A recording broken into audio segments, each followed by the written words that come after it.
নমস্কাৰ অসমবাসী ৰাইজ আৰু আপোনালোক সকলোলৈ গণেশ চতুৰ্থীৰ বহুত শুভেচ্ছা জনালো। আজি গণেশ চতুৰ্থীৰ পবিত্ৰ দিনত মই এখন সাংবাদিক মেলো সম্বোধন কৰিছিলোঁ।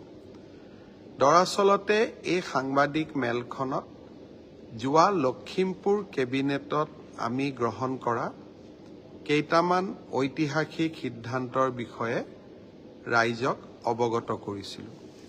কিন্তু তাৰ আগতে মই আপোনালোকক ক'ব বিচাৰোঁ যে লখিমপুৰ কেবিনেটলৈ যোৱাৰ আগতে এইবাৰ সমগ্ৰ উত্তৰ অসম ভ্ৰমণ কৰাৰ এটা নতুন অভিজ্ঞতা হ'ল।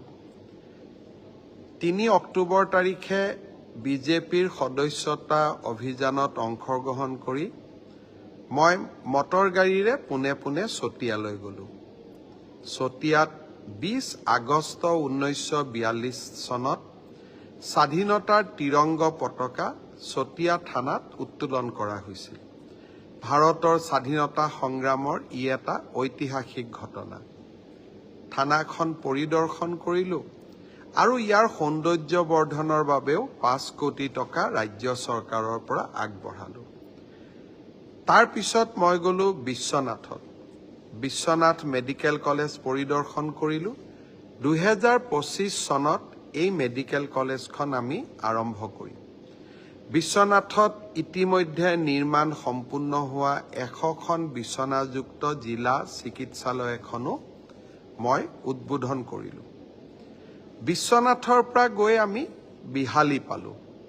বিহালীৰ বেদেতি বুলি যিটো অঞ্চল, তাৰ ৰাইজে বহুত দিনৰ পৰা এখন চৰকাৰী কলেজ বিচাৰি আছিল। কলেজখনৰ ভূমি নিজে চালোঁ আৰু মহাবিদ্যালয় এখনো তাত আমি ঘোষণা কৰাৰ বা স্থাপন কৰাৰ ঘোষণা কৰিলোঁ। তাৰপিছত গহপুৰ পালোঁ, নিশাও হৈছিলে। গহপুৰত প্ৰস্তাৱিত কনকলতা বিশ্ববিদ্যালয়ৰ মাটি অধিগ্ৰহণ লৈ ৰাইজৰ লগত কথা বতৰা পাতিলোঁ। ইয়াৰ পিছত বিহপুৰীয়াৰ ঢলপুৰ শ্ৰী শ্ৰী অনিৰুদ্ধদেৱ মায়ামৰা ধৰ্মৰ প্ৰৱৰ্তক আৰু অসমৰ জাতীয় জীৱনৰ এগৰাকী প্ৰাতঃস্মৰণীয় মহাপুৰুষ। তেখেতৰ জন্মস্থানখন পদাৰ্পণ কৰাৰ মোৰ সৌভাগ্য হ'ল। ভকতবৃন্দক সেৱা আগবঢ়ালোঁ আৰু জন্মস্থানখন সংৰক্ষণৰ বাবে 15 কোটি টকাৰ এটা অনুদানো চৰকাৰৰ পৰা ঘোষণা কৰিলোঁ। বিহপুৰীয়াৰ মাধৱদেৱ কলাক্ষেত্ৰকো পৰিদৰ্শন কৰিলোঁ। কলাক্ষেত্ৰখন আৰু সুন্দৰ কৰাৰ প্ৰতিশ্ৰুতি দিলোঁ। তাৰপিছত মাধৱদেৱৰ জন্মভূমি লেটেকুবাৰী থান আৰু উজিৰৰ টোল 2খন থানতে গৈ সেৱা আগবঢ়ালোঁ। নিশা 10-11 বাজিছিল, কিন্তু বিহপুৰীয়াৰ ৰাইজে বহুত মৰমো যাচিছিলে সেই সময়ছোৱাটো। তাৰপিছত লখিমপুৰ। পিছদিনা লখিমপুৰত কেবিনেট হ'ল। কেবিনেটৰ সিদ্ধান্তসমূহৰ বিষয়ে মই আপোনালোকক 2 মিনিট পিছত ক'ম। আৰু সিদিনাখনেই লখিমপুৰৰ কেইবাটাও গুৰুত্বপূৰ্ণ মথাউৰি, ৰাস্তা, ফাটবিহুৰ ঢকুৱাখানাৰ ফাটবিহু থান, ফাটবিহুৰ স্থল, ঢকুৱাখানাত জিলা চিকিৎসালয় আৰু নৰ্থ লখিমপুৰৰ কেইবাটাও আঁচনি, প্ৰায় 300 কোটি টকাৰ আঁচনি আমি উত্তৰ লখিমপুৰবাসী ৰাইজক উপহাৰ দিব পাৰিছিলোঁ। 16 তাৰিখ আমাৰ এই গোটেইখিনি কৰি 6 তাৰিখে ৰাতিপুৱাই পদুমণি আইথানলৈ গ'লোঁ। তাৰপিছত ডিব্ৰুগড়ত আহি শিক্ষক দিৱসৰ কাৰ্যসূচীত 6 তাৰিখ নহয় 5 তাৰিখে শিক্ষক দিৱসৰ কাৰ্যসূচীত অংশগ্ৰহণ কৰিলোঁ। এইবাৰ ডিব্ৰুগড় বিশ্ববিদ্যালয়ত আমি কেন্দ্ৰীয় শিক্ষক দিৱস পালন কৰিছিলোঁ। ডিব্ৰুগড়ত ইস্কনে স্থাপন কৰিব খোজা মন্দিৰ এটাৰো প্ৰাণ প্ৰতিষ্ঠা কৰাৰ সৌভাগ্য হ'ল। নিশা শদিয়াত গ'লোঁ। বগীবিলৰ দলঙত এতিয়াৰ পৰা সৌৰ শক্তিৰ সহায়ত নিশা লাইট জ্বলিব। 52 কোটি টকাৰ এটা সুন্দৰ প্ৰকল্প উদ্বোধন কৰাৰ সৌভাগ্য হ'ল। 6 তাৰিখ দিনটো মোৰ জীৱনৰ এটা প্ৰাপ্তিৰ দিন। চৰকাৰ ৰাইজৰ ওচৰলৈ যাব লাগে। কেনেকে যাব, কি কৰিব, সংজ্ঞা নাই। বিভিন্ন সময়ত আমি বিভিন্ন সংজ্ঞা গ্ৰহণ কৰোঁ। মুখ্যমন্ত্ৰীৰ কাৰ্যালয় এটা আমি 6 তাৰিখে ডিব্ৰুগড়ত আৰম্ভ কৰিলোঁ। বহুখিনি কাম এতিয়া ডিব্ৰুগড়ৰ পৰাই হ'ব আৰু এতিয়াৰ পৰা 26 জানুৱাৰীত গণতন্ত্ৰ দিৱসৰ পতাকাও অসমৰ মুখ্যমন্ত্ৰীয়ে ডিব্ৰুগড়ৰ পৰাই উত্তোলন কৰিব। লাহে লাহে ডিব্ৰুগড়ত এটা 1000 আসনযুক্ত অডিটৰিয়াম, কনভেনশ্যন হল, আমি বিভিন্ন অনুষ্ঠান নিৰ্মাণ কৰিম যাতে ৰাজধানীৰ দায়িত্ব কিছু পৰিমাণে হলেও ডিব্ৰুগড়ে ল'ব পাৰে। শিলচৰতো আমি এটা মিনি ছেক্ৰেটেৰিয়েট বনাই আছো। মোৰ নিৰন্তৰ আশা যে 2025 চনৰ শেষৰ ফালে এই মিনি ছেক্ৰেটেৰিয়েটটোৰ কামো আমি শুভ উদ্বোধন কৰিব পাৰিম। উন্নয়নমূলক কামৰ মাজতেই এইবাৰ লখিমপুৰৰ কেবিনেটত আমি 3টামান গুৰুত্বপূৰ্ণ বিষয় আলোচনা কৰিলোঁ। বিষয়টো হ'ল অসমক সুৰক্ষা আৰু বিদেশীৰ আক্ৰমণৰ পৰা অসমক ৰক্ষা কৰা। প্ৰথম আমি চাইছিলোঁ বিপ্লৱ শৰ্মা কমিটিৰ প্ৰতিবেদন। বহু সময়ত বহু লোকে আমাক অভিযোগ কৰে যে বিপ্লৱ শৰ্মা কমিটিৰ প্ৰতিবেদনখন আমি ৰূপায়ণ কৰা নাই অসম চুক্তিৰ 6 নম্বৰ দফা কাৰ্যকৰণৰ ওপৰত। এই বিপ্লৱ শৰ্মা কমিটিয়ে 67টা অনুমোদন দিছিলে। তাৰে 52টা অনুমোদন ৰাজ্য চৰকাৰৰ অধিকাৰ ক্ষেত্ৰ, 5টা ৰাজ্য আৰু কেন্দ্ৰীয় চৰকাৰ 2টা আৰু 10টা সম্পূৰ্ণভাৱে কেন্দ্ৰীয় চৰকাৰৰ। কেন্দ্ৰীয় চৰকাৰৰ লগত বিপ্লৱ শৰ্মা কমিটিৰ ইমপ্লিমেণ্টেশ্যনৰ বাবে মই নিজে কথা পাতিম। তাৰ আগতে আমি সিদ্ধান্ত ললো যে বিপ্লৱ শৰ্মা কমিটিখনৰ আমি 52টা অনুমোদন অহা বহাগ বিহুৰ আগতে আমি ৰূপায়ণ কৰিম। ছাত্ৰ সন্থাক আমি বিশ্বাসত ল'ম। বৰাক উপত্যকা আৰু 6ষ্ঠ অনুসূচীৰ অঞ্চলসমূহত ৰাইজৰ লগত কথা নপতাকৈ আমি কোনো সিদ্ধান্ত নলওঁ। কাৰণ এই ৰিকমেণ্ডেশ্যনসমূহত ভাষাৰ কথা জড়িত হৈ আছে। Language is always A sensitive issue. গতিকে আমি বৰাক উপত্যকা আৰু 6 শিডিউলত আমি সাৱধানতাৰে খোজ কাঢ়িম। বাকী সকলো অঞ্চলতে এই অনুমোদনসমূহ আমি ৰূপায়ণ কৰিম। যোৱা কিছুদিনত আপোনালোকে মোৰ টুইটাৰ আৰু ফেচবুক চালে দেখা পাব যে কৰিমগঞ্জ সীমান্তত আমি বাংলাদেশী নাগৰিক কেইবাজনকো আমি চিনাক্ত আৰু গ্ৰেপ্তাৰ কৰিবলৈ সক্ষম হৈছোঁ। যোৱা 2 মাহত প্ৰায় 60 জনতকৈ ওপৰত। মোৰ মনত সন্দেহ হয় যে আমি গম নোপোৱাকৈ কিছু বিদেশী সোমাই আছে নেকি। NRCৰ দিনৰ পৰা আমি বিদেশী চিনাক্তকৰণৰ প্ৰক্ৰিয়াটো এক প্ৰকাৰ বন্ধ কৰি থৈছিলোঁ। NRC আহক, নাম নথকা সকলক আমি বিদেশী বুলি ক'ম। কিন্তু NRCৰ প্ৰক্ৰিয়াৰ চলি থাকোঁতে সমান্তৰালভাৱে ভাৰত বাংলাদেশ সীমান্তত অবৈধ অনুপ্ৰৱেশৰো চেষ্টা হৈছে। আমি বহুতক ধৰিছোঁ, কিন্তু বহুতক কিজানি ধৰিবও পৰা নাই। সেইবাবে আজিৰ পৰা আমি এখন গভৰ্ণমেণ্টে নতুন অধিসূচনা জাৰি কৰিছোঁ। সীমান্ত পুলিচক শক্তিশালী কৰি BSFৰ লগত একেলগে কাম কৰি বিদেশী চিনাক্তকৰণৰ প্ৰক্ৰিয়াটোক নতুন কৰি আৰম্ভ কৰাৰ বাবে। এই ব্যৱস্থাই অন্তত আমাক নিশ্চিত কৰিব যে অসমত নতুনকৈ কিছু বিদেশী সোমালে নেকি। আধাৰ অসমত নিৰন্তৰভাৱে আধাৰ ইস্যু কৰি থকা হৈছে, আধাৰ কাৰ্ড মানুহক দি থকা হৈছে।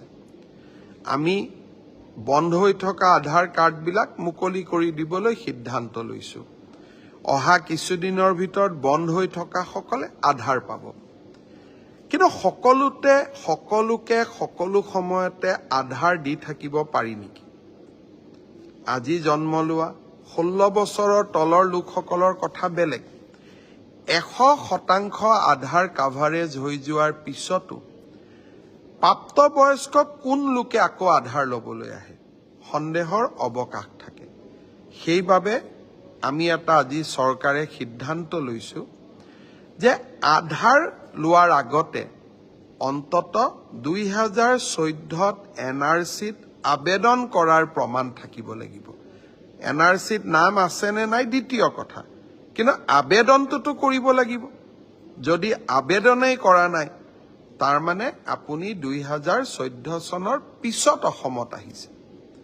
অৱশ্যে এই সিদ্ধান্তৰ পৰা আমি চাহ বাগিচাৰ লোকসকলক দূৰত ৰাখিম, কাৰণ তেওঁলোকৰ হাতত ফিংগাৰপ্ৰিণ্ট নধৰে, চকুৱেদি আধাৰ ল'ব লাগে।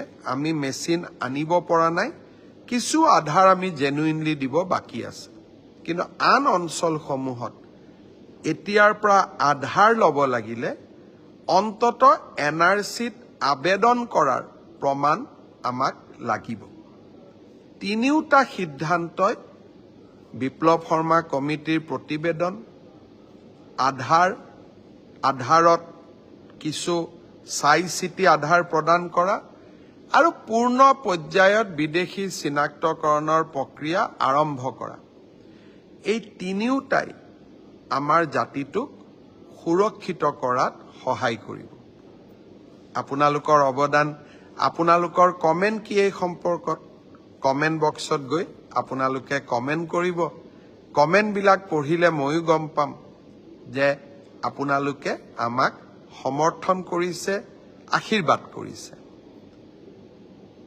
ধিঙৰ জঘন্য ধৰ্ষণ কাণ্ডৰ লগত জড়িত আন দুজন অপৰাধীকো পুলিচে গ্ৰেপ্তাৰ কৰিলে। মাজে মাজে আমাক সমালোচনা কৰা হয়, ধিঙৰ অপৰাধী দুজন এতিয়াও পলাতক। অপৰাধী পলাতক থাকিবই। পুলিচে অপৰাধীসকলক গ্ৰেপ্তাৰ কৰিবলৈ যত্ন কৰিব।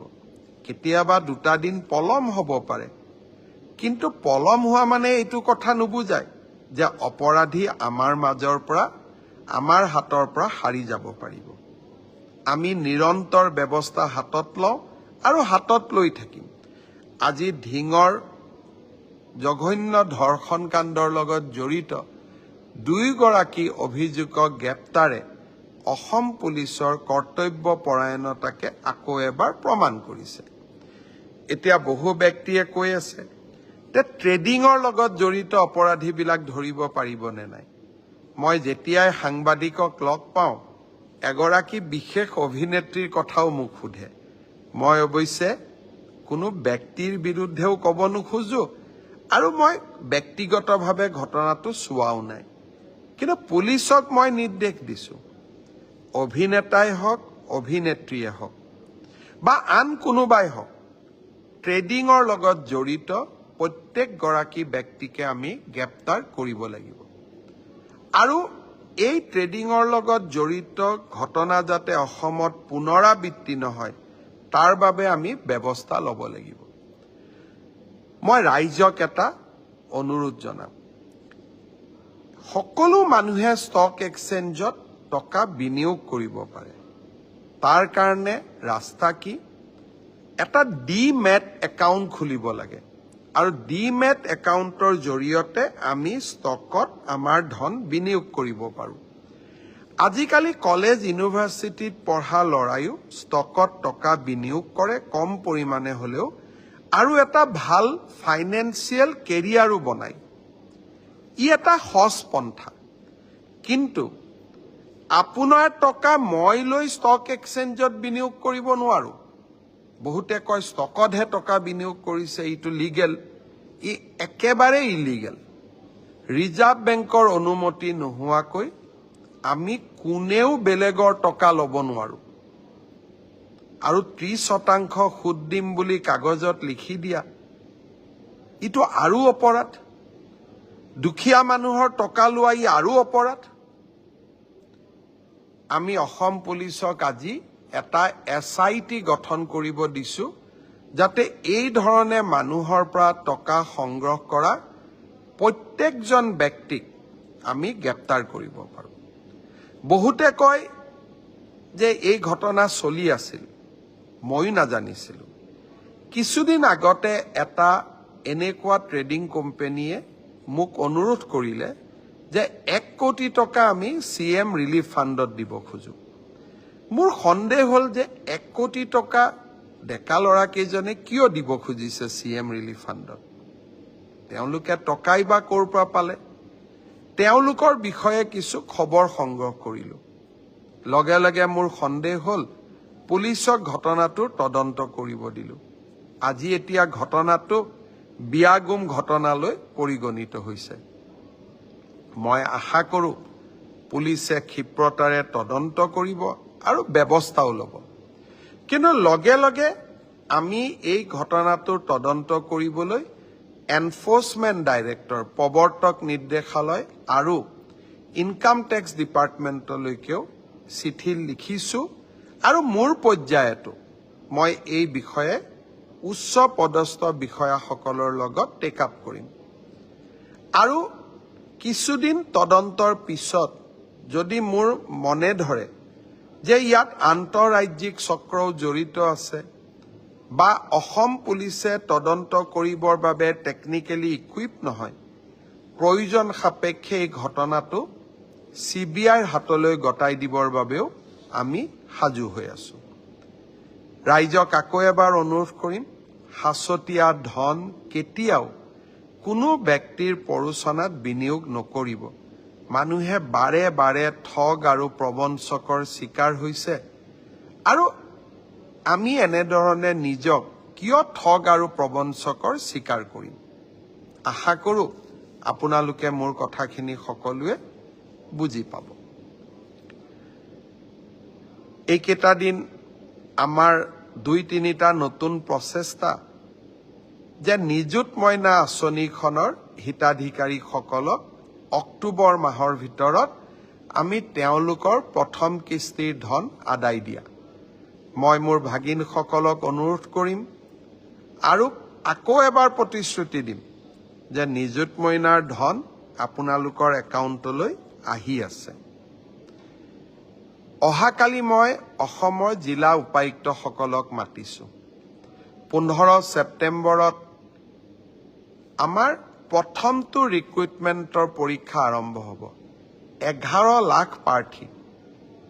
পৰীক্ষা পতা সহজ নহয়। যোৱাবাৰ প্ৰাৰ্থী কম আছিল কাৰণে চেণ্টাৰ কম আছিল। এইবাৰ চেণ্টাৰো বহুত, প্ৰত্যাহ্বানো বহুত। কালিৰ পৰা আমি প্ৰস্তুতি কৰিম যাতে পৰীক্ষা সুন্দৰ কৰি হয় আৰু পৰীক্ষা আমি যাতে সফলতাৰে পাৰ কৰিব পাৰোঁ। পৰীক্ষাত নকল কৰা বা পৰীক্ষাত নিয়মৰ বাহিৰত গৈ যিসকলে কপি কৰে, নকল কৰে, তেওঁলোকৰ বিৰুদ্ধে আমাৰ চৰকাৰে এখন বিধানসভাত আইন প্ৰণয়ন কৰিছে। ইয়াৰ ফলত পৰীক্ষাত নকল কৰা ব্যক্তিজনক গ্ৰেপ্তাৰ কৰাৰ উপৰিও তেওঁৰ ঘৰুৱা সম্পত্তিসমূহো চৰকাৰে অধিগ্ৰহণ কৰাৰ এক ডাঙৰ ক্লজ এই আইনকেইখনত আছে। 2-এদিনৰ ভিতৰতে আমি এই আইনখনৰ বিষয়েও বহুল প্ৰচাৰ কৰিম। মই আশা কৰিম মেধাৰ ভিত্তিত নিযুক্তি। বহুতে কয় মোৰ মেৰিট আছে কাৰণে মই চাকৰি পালোঁ। এতিয়া ফেশ্বনো এটা আছে যে আমি বিজেপিক কিয় ভোট দিব লাগে, আমিতো মেৰিট আছে কাৰণে চাকৰি পালোঁ। মই এটাই কথা ক'ম, মেৰিট আৰু মেৰিটৰ ভিত্তিত পৰীক্ষা পাতা এই পংকিলতাৰে ভৰা সমাজত ইমান সহজ নহয়। এক প্ৰকাৰ অহা কালি পৰহিৰ পৰা আমাৰ অফিচাৰসকলে ৰাতিয়ে দিনে কাম কৰিব লাগিব যাতে 15 ছেপ্টেম্বৰৰ পৰীক্ষা নিকা হয়। কিন্তু মুখ্যমন্ত্ৰী বা আন মন্ত্ৰীসকলে যদি বিচাৰে পৰীক্ষা নিকা হ'ব নালাগে, মোৰ মানুহে চাকৰি পাওক, তেতিয়াহ'লে সকলো কথা সহজ। ৭০ বিপৰীতে গৈ আমি কাম কৰিছোঁ। পৰীক্ষা নিকা হওক, আমাৰ মানুহে পাওক নাপাওক, মেধাৰ ভিত্তিত চাকৰি হওক। এই সংকল্পক সিদ্ধিলৈ ৰূপান্তৰ কৰা এটা অতি কঠিন কাম। 15 ছেপ্টেম্বৰত আমি আকৌ এটা শিক্ষাৰ্থীসকলেও পৰীক্ষা দিব, চৰকাৰেও এটা কঠিন পৰীক্ষাৰ সন্মুখীন হ'ব। মই আপোনালোকৰ সহায় সহযোগিতা বিচাৰিম। আমি কেইবাটাও টেলিফোন নম্বৰ দিম। কোনোবাই যদি কৰবাত কিবা এই ধৰণৰ বেআইনী ঘটনাৰ সুযোগ পায়, নকল কৰাৰ ঘটনাৰ খবৰ পায়, কিবা নকৰিবলগীয়া কাম কৰিব এনেকুৱা আগতীয়া খবৰ পায়, আপোনালোকে যাতে আমাক জনাব পাৰে। 15 ছেপ্টেম্বৰৰ পৰীক্ষাটো চৰকাৰে নহয়, অসমবাসীয়ে লগ লাগি আমি সুন্দৰ কৰি পালন কৰিব লাগিব। আজি আমি থানা কমিটিসমূহৰ মিটিং পাতিছিলোঁ। অসমত থানাসমূহে ক্ৰিমিনেল ইনভেষ্টিগেশ্যনো কৰে আৰু নাগৰিকসকলৰ বাবে কিছুমান সেৱা আগবঢ়ায়, যেনে এক্সিডেণ্ট হ'লে এক্সিডেণ্ট ৰিপৰ্ট, পোষ্টমৰ্টেম ৰিপৰ্ট, বৃদ্ধ ককা আইতাসকল অকলে থাকিলে তেওঁলোকৰ নিৰাপত্তা, আৰু পুলিচৰো নিজৰ থানাখনক লৈও বহুত কৰিবলগীয়া থাকে। পুলিচ আৰু নাগৰিকৰ সম্পৰ্ক মধুৰ হ'লে সমাজত বহুত কথা বতৰা সুন্দৰভাৱে পাৰ হৈ যায়। আজি মই পুলিচৰ অচিসকল আৰু থানা কমিটিৰ চেয়াৰমেনসকলক একেলগে মাতিছিলোঁ আৰু তেওঁলোকক অনাগত দিনত কেনেকৈ নাগৰিকক ওচৰ চপাই আনিবৰ বাবে আৰক্ষীয়ে কাম কৰিব লাগে তাৰ বিষয়ে কিছু পৰামৰ্শও দিলোঁ। এতিয়া মই এটা ৰাজনৈতিক কথা কম। আপোনালোকেও জানে যে মই অসমৰ মুখ্যমন্ত্ৰী, লগতে মই ভাৰতীয় জনতা পাৰ্টিৰো এজন গৌৰৱী সদস্য। ভাৰতীয় জনতা পাৰ্টি এনেকুৱা এটা দল, আমি কোনোবাই ভাল পাওঁ বা বেয়া পাওঁ, এই দলটোৰ সভাপতিসকলৰ ফালে যদি আপোনালোকে দৃষ্টি নিক্ষেপ কৰে, শ্যামা প্ৰসাদ মুখাৰ্জীৰ পৰা JP নাড্ডালৈ, কোনো এটা পৰিয়ালৰ পৰা দুবাৰ সভাপতি হ'ব পৰা নাই।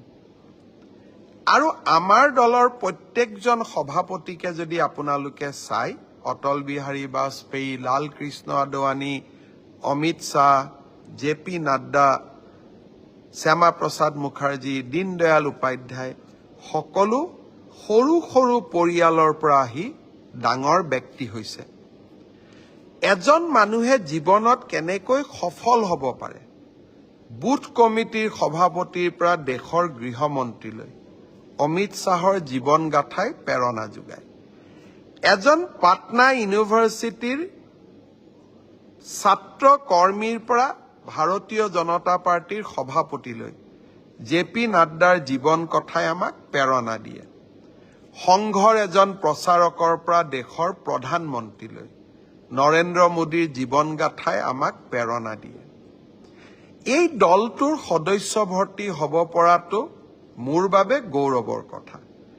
আৰু আজি মই এই দলটোৰ সদস্য হ'বলৈ আপোনালোককো আমন্ত্ৰণ জনাম, আপোনালোকক নিমন্ত্ৰণ জনাম। যোৱা 2 তাৰিখৰ পৰা আমাৰ দলটোৰ সংগঠন পৰ্ব আৰম্ভ হৈছে। সংগঠন পৰ্ব মানে কি? পুৰণি সদস্যসকলে সদস্যতা নৱীকৰণ কৰিব আৰু নতুন সদস্যসকলে সদস্যতা গ্ৰহণ কৰিব। আমি বিজেপিৰ সদস্যতা কেনেকৈ গ্ৰহণ কৰিম? অতি সাধাৰণ। কাগজ কলম উলিয়াই এটা নম্বৰ লিখি লওক। বিজেপিৰ সদস্য হ'বলৈ আমি এটা মিছ কল দিম। মিছ কলৰ নম্বৰ কি?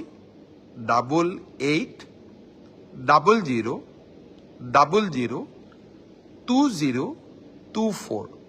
আকৌ এবাৰ কৈ দিওঁ, 8800002024। এই নম্বৰত যেতিয়া আমি এটা মিছ কল দিম, তেতিয়া এটা আমি OTP পাম। আৰু OTPটোক আমি ব্যৱহাৰ কৰিলে আমাৰ মোবাইলত এখন স্ক্ৰীন আহিব। আৰু স্ক্ৰীনত প্ৰয়োজনীয় ইনফৰমেশ্যনখিনি বিচাৰিব আমি টাইপ কৰি দিম নাম ফোন নম্বৰ ইমেইল লগে লগে নিমিষতে আমি ভাৰতীয় জনতা পাৰ্টিৰ এজন গৌৰৱী সদস্য হৈ পৰিলো আকৌ এবাৰ কওঁ প্ৰথমে মিছ কল অটিপিৰ পিছত মোবাইলৰ স্ক্ৰীনত নামি অহা ফৰ্মখন ফিল আপ মোৰ অনুৰোধ অসমৰ মুখ্যমন্ত্ৰী হিচাপে নহয় ভাৰতীয় জনতা পাৰ্টিৰ এজন সদস্য হিচাপে আপোনালোকেও আমাৰ দলটোৰ আপোনালোকৰ দলটোৰ সদস্য হিচাপে এই সংগঠন পৰ্বত ভৰ্তি হোৱাৰ বাবে আগবাঢ়ি আহক আৰু আমাৰ ৰাজ্যখনৰ লগতে ৰাষ্ট্ৰ প্ৰথম এই নীতিৰে দীক্ষিত মহান দলটোৰ এজন গৌৰৱী সদস্য হওক যোৱা কেইদিনমানত বৰাক উপত্যকালৈ গলো উত্তৰ অসম উজনিলৈ গলো এইবাৰ এই মাহৰ ভিতৰতে এবাৰ বৰপেটা নলবাৰী একেটা যাত্ৰাতে বঙাইগাঁও আৰু চিৰাং জিলালৈ যাম দিনটো আজিকালি ঠিক কৰি ল'ম আৰু এটাকৈ লগ কৰি এটাকৈ স্থানত গভৰ্ণমেণ্টৰ প্ৰকল্পসমূহ চাই বঙাইগাঁওলৈকে যাম দুটা নিশা বঙাইগাঁৱত থাকিম বঙাইগাঁৱৰ পৰা ঘূৰি আহিব খুজিছো এইবাৰ বন্দে ভাৰত ট্ৰেইনত মই বন্দে ভাৰতত উঠা নাই উদ্বোধন কৰা দিনাখন উদ্বোধনী অনুষ্ঠানত আছিলো কিন্তু উঠিব পৰা নাছিলো আজি মই মনতে মোৰ লগত মন্ত্ৰী জয়ন্ত মল্ল বৰুৱা বহি আছে মোৰ লগত প্ৰাক্তন সংসদ পল্লৱ লোচন দাস বহি আছে আপোনালোকক দেখুৱাই দিছো আমি সকলোৱে কথা পাতি আছো যে এইবাৰ ঘূৰি আহোতে বন্দে ভাৰত ট্ৰেইনত উভতি আহিম যাওঁতে গাড়ী দি যাম আপোনালোকক লগ পাম বহুত বহুত ধন্যবাদ শুভৰাত্ৰি